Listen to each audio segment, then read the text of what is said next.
Hello दोस्तों, स्वागत है आपका फिर से हमारे न्यू वीडियो में। देखिए, हमारे देश के लोगों को लॉजिक देखना पसंद नहीं होता है, सिर्फ मैजिक देखना पसंद करते हैं। लॉजिक उसे बोलते हैं जिस बात का कोई मतलब निकलता हो, जिस बात का कोई निष्कर्ष निकलता हो, उसे बोलते हैं लॉजिक। जो आप अपने माइंड के हिसाब से उसे चूज करते हैं और देखते हैं कि इस बात में कितनी सच्चाई है, इस बात में कितनी दम है, उसे बोलते हैं लॉजिक।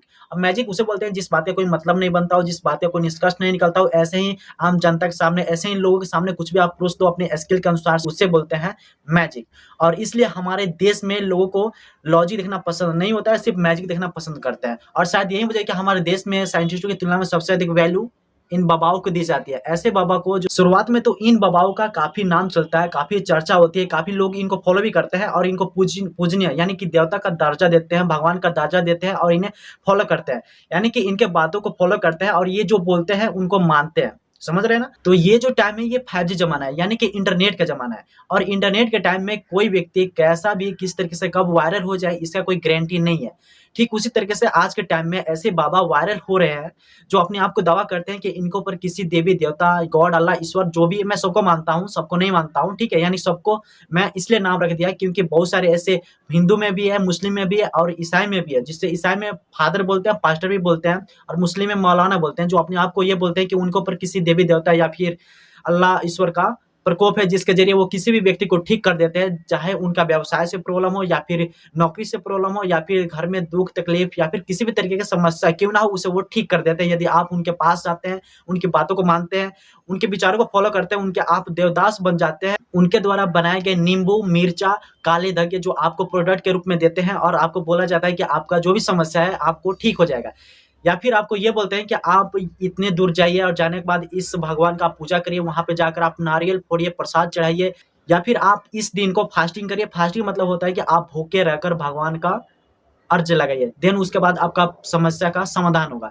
तो ऐसे बाबा आज के टाइम में बहुत आपको देखने को मिल जाएँगे, जो अपने आप को दावा करते हैं। और आज के टाइम में ऐसे ही आपको एक बाबा देखने को मिल जाएँगे जिनका नाम है धीरेन्द्र कृष्ण शास्त्री, जो मध्य प्रदेश के एक छोटे से जिला जिसका नाम है छतरपुर, वहाँ पे बागेश्वर धाम है। और ये दावा करते हैं कि इनके ऊपर बागेश्वर धाम किसी नामक बाबा का, सॉरी, भगवान का इनके ऊपर जो है कृपा है।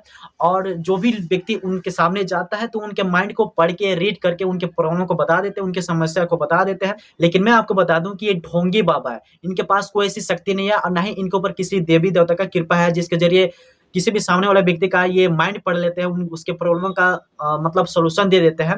ऐसा कुछ नहीं होता है। ये सारे के सारे मेंटलिज्म का खेल है। ये एक स्किल है जो ये करते-करते समझ गए हैं। और लोगों की समस्या क्या होती है? नौकरी की समस्या होती है, व्यवसाय की समस्या होती है, कि बिज़नेस की, बीमारी की होती है, घर परिवार में झगड़े हो रहे हैं या फिर किसी भी तरीके से कोई घटना हो गया। यही तो समस्या होता है जो आप ऑलरेडी जानते हैं। तो आप किसी भी व्यक्ति को देखकर बता सकते हैं कि आपकी समस्या क्या है, और ये फेस को भी देखकर बता देते हैं कि आपकी जो समस्या है वो क्या है। लेकिन बहुत सारे लोग मानते हैं कि इनके ऊपर किसी भगवान की कृपा है। मैं आपको गारंटी के साथ कहता हूँ, दावे के साथ कहता हूँ कि आप कुछ टाइम वेट कर लीजिए, कुछ दिनों और इंतज़ार करिए। जैसे राम रहीम आसाराम का भंडा फूटा, उनके काले कारनामे सामने आए, उसी तरीके से इसका भी काला कारनामा सामने आएगा। जो बागेश्वर धाम का बाबा है, इसका भी आने वाले टाइम में ऐसे बहुत सारी चीज़ें, राज़ें खुल जाएगी, जिससे आपको बाद में पता चल जाएगा कि हाँ, इसके ऊपर भी कोई देवी देवता का हाथ नहीं है। इनफैक्ट मैं आपको बता दूँ कि इस ब्रह्मांड में, इस सृष्टि में किसी भी जगह पे या फिर कहीं पर भी कोई गॉड, ईश्वर, अल्लाह का अस्तित्व नहीं है। इस सारे के सारे लोग ढोंग करते हैं, अपना बिज़नेस बना के रखे हैं। पैसे कमाने का ये तरीका है और लोगों को बेवकूफ़ बनाने का तरीका है। और सबसे बड़ी बात है कि बहुत सारे लोग इनके बातों में आ जाते हैं और आकर मूर्ख बन जाते हैं, ठीक है? लेकिन बाद में जैसे ही इनकी सच्चाई पता चलता है, वैसे ही, और जैसे ही इन बाबा सब का फंडा फूटता है, वैसे ही लोगों समझ में आता है कि यार ये तो ढोंगी है, और बाद में पछताते हैं। तो मैं आपसे यही कहना चाहता हूँ कि आप ऐसे ढोंगी बाबा के फेर में ना पड़िए, इनके बातों के जाल में ना आइए। आप अपना भी माइंड लगाइए, जिसको बोलते हैं लॉजिक, और ये आपके सामने मैजिक दिखाते हैं जिसके ज़रिए आप मूर्ख बन जाते हैं, ठीक है? मिलते हैं आपसे नेक्स्ट वीडियो में, तब तक के लिए जय भीम, वंदे मातरम।